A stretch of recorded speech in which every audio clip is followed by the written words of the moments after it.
Hey guys, I'm Jeff Keighley and welcome to Game Trailers TV. This week we have something very special for you, Modern Warfare 2, one of the most anticipated games of all time. And we are here at Infinity Ward to get brand new intelligence to give to you. And I'm with right now Vince, who's the CEO of Infinity Ward, to talk all about the game. Vince, we've heard a lot about this, we've seen a lot about it. Even this weekend, you guys revealed a new trailer which hinted at something more that we're going to get to. But for folks that may not be familiar with Modern Warfare 2, if they are out there, can you set up what the game is? It really is a direct sequel to the first one. Correct. This is the first time in the Call of Duty franchise that we've done a sequel, so we're excited about that. You know, we spent a lot of time really crafting the story and the characters in the last game in Modern Warfare, so it's great to be able to continue that story and keep that world alive. And Soap is there, but he's sort of alongside you, right? Correct. He's now the commanding officer of the new task force. Task Force 141, which is U.S. and U.K. forces teaming up together, right? It's an international coalition. They're generally put together, you know, based on the needs of what the mission is. You know, there'll be Delta Force, there'll be Rangers, there'll be SAS, the CIA. They'll put them all together to be able to do specific missions, like usually capturing high-value targets or something. Now, who do you play in this game? You play Gary Sanderson, who's a new character, and you work under Soap in the task force. Now, do you play as him for the entire game? You don't. There's actually multiple characters again. We haven't unveiled any of the others. Now, Price, we saw him at the end of Modern Warfare 1 helping you out. Is he going to make a return appearance in this game? I don't know. We'll have to wait and see. But he's not dead, right? We don't know what happened at the Yeah, end I there mean, because he was if you believe wounded. the internet, there's speculation that he's dead, that he's alive, that he's living with Tupac. You never know where he is, right? We may find out in this game. So Vince, a lot of fans are probably wondering how this game starts. I know you guys have talked about there's this training mission, right? Where you're basically going to, get trained in Task Force 141. Yeah, there's. We like to do the training missions just to kind of ramp people up on what's new in the game. So It's all about that rope jumping down in Modern Warfare 1. It was a good moment. See, that was great. How many people have played a training level over and over and over again? That was, So, that was yeah. fun because there was such intensity to it. So is this going to be a better training level? We have some. Yeah, we have some good timed parts to this training run too. So I think people will definitely do that. So the fight is coming to the home front? It is.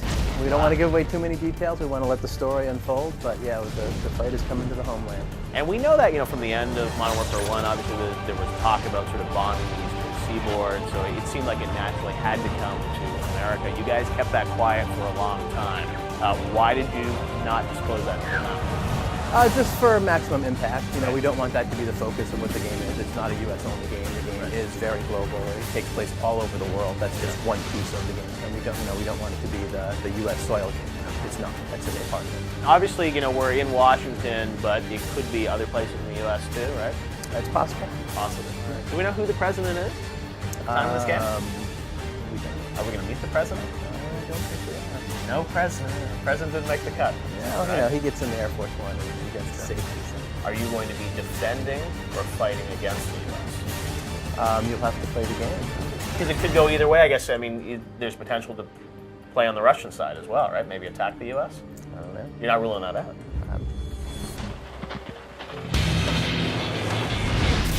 Are there some more twists here that fans are not going to be expecting? Yeah, there definitely are. There's definitely some locations that we have not really revealed yet, and then within those locations, there's some fun gameplay. You're also going to get to go underwater in this game, right? Correct. Tell me a bit about that, because I think that's really cool. People got really excited about that. I mean, are you actually in the submarine, or are you swimming, or? It's mostly kind of the opening to the level. There's not a lot of underwater combat or anything, but Save it for Modern Warfare 3, I guess, right? that's how the SEALs generally kind of infiltrate. So. I see. So then you sort of hit the beach, and then you get kind of infiltrate somewhere? Right. And also Hans Zimmer's doing the music. Tell us a bit about that, because I think as a gamer, it's always been a dream of mine to have Hans Zimmer do a video game score. He's never done it. Somehow you guys convinced him to get on board here. How did that come about? We were kicking around the idea of composers here, and his name comes up obviously, just because of who he is. And we now have a bit of clout, behind the Call of Duty name. So we approached him with that and kind of sold him on the project. And he's very project-driven. He wants something that's new and challenging for him. He wants to always push himself forward. And so we went down and talked to him. He's the most amazing person to talk to. He's so down to earth, especially for how successful he is. Well, yeah, and I mean when you hear the music, you really feel like it is that Hans Zimmer signature music. It's sort of the pounding, pulsing beats and everything, and it's amazing how it kind of ramps up and scales back down. And now even seeing some levels that I've seen before, but today with the music put in, I mean, it just adds a whole other dimension to the gameplay. It makes a huge difference. Now, you also have some new technology that you're pioneering in Modern Warfare 2 with texture streaming, and that allows you to create, these environments that look so detailed. Right. Yeah, we were able to, one, make the levels bigger so we can stream in the texture better. But then, levels that are areas that are kind of close to you, we're able to put more detail into. Right. So now, there's more debris, there's more, explodables, or there's more, just little things that don't necessarily affect the gameplay directly, right, but like transitions from the ground to the wall, where we're able to maybe really detail out, more effects on the level. It makes it that much more believable, that much more immersive. When you guys are building these games that are so realistic, so gritty, so action-packed, when you think about the storyline and the fact that we are dealing with modern conflict and war, is it important for you guys to kind of reflect like the two sides of war and show things from different perspectives, so it's not just very one-sided? Oh, absolutely, and that's part of the core of the story in this game that you'll see when you play through it. Well, that's important, I think. It's Absolutely. like you want to see, from everyone has a reason for why they're fighting for what they're fighting for, and sort of getting into that. So it sounds like it's going to be a much more emotional game as well. Oh right? yeah. There's definitely some moments in there that make you kind of just sit back for a moment and think.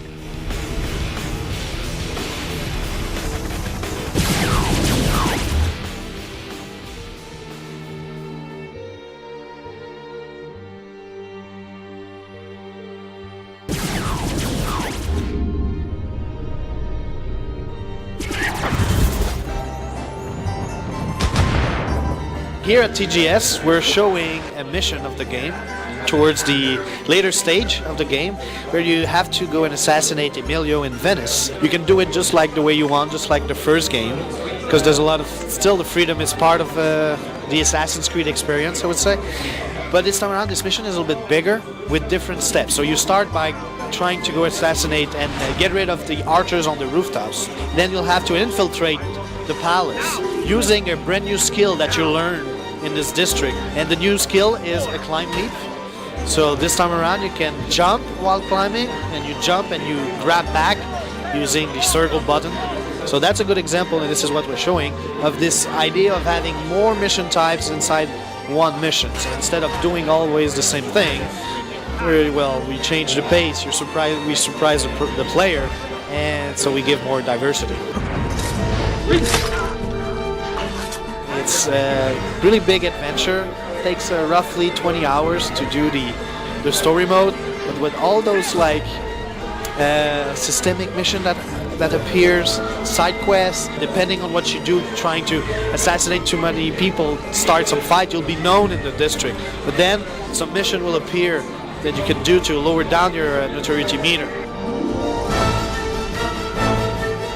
There's one thing for me that is really a step forward for Assassin's Creed 2, would have to be the way we integrated the story. There's no division between what is the game and what is the story, where you just get lost in the story. Assassin's Creed 2 is coming November 17th. It's on PS3 and Xbox 360.